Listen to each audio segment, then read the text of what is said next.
When Demia Causey needed surgery at Freighter, I had to have a parathyroidectomy because I was diagnosed with hyperparathyroidism. she set up a meeting with the hospital's financial estimator to get an idea up front There's a lot going on. Money is tight everywhere. what to pay on the back end. The estimate, about $1,100, so she had the surgery in August. I received my initial bill, which was only about $1,100. So I'm like, okay, that's not too bad.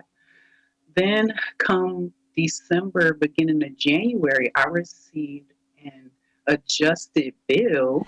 An $8,500 adjustment, pushing the total bill to nearly 10 grand out of pocket. But how? Causey's insurance company followed the trail to the operating room.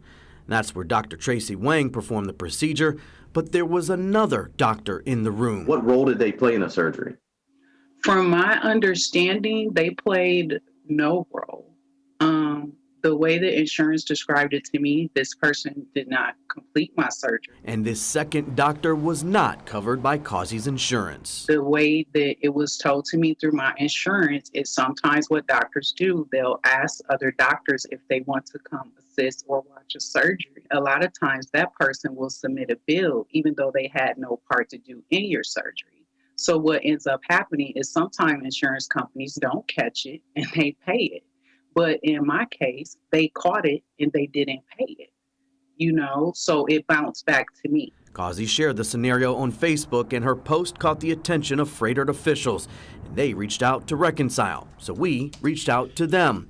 When asked if this was a standard practice, a Freighter spokesperson suggested I reach out to the Medical College of Wisconsin, where that second doctor worked. A medical college spokesperson wrote simply, "This issue has been resolved." And when we pressed on the matter, asking whether the practice was standard, we got a one-word response, no. And there was also zero explanation on the role that second doctor actually had. What do you say to that?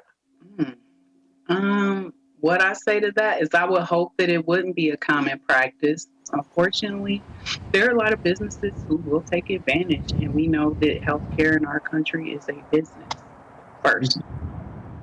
And Derek joins us now live tonight. Derek, what happened to the bill? Well, Causey says shortly after she started making calls, Patrick, those hospitals agreed to remove that extra $8,523 charge. So let's get to the takeaway. She says do like she did. Make sure you call ahead before your procedure. Ask to speak to the financial or the billing department to find out who all is going to be involved in your procedure and making sure all of those people are in your network, because if your insurance company is doing their job as thoroughly as hers did, they will spot these out-of-network charges and they will pass those costs along to you. Patrick? Good information. Derek Rose reporting live.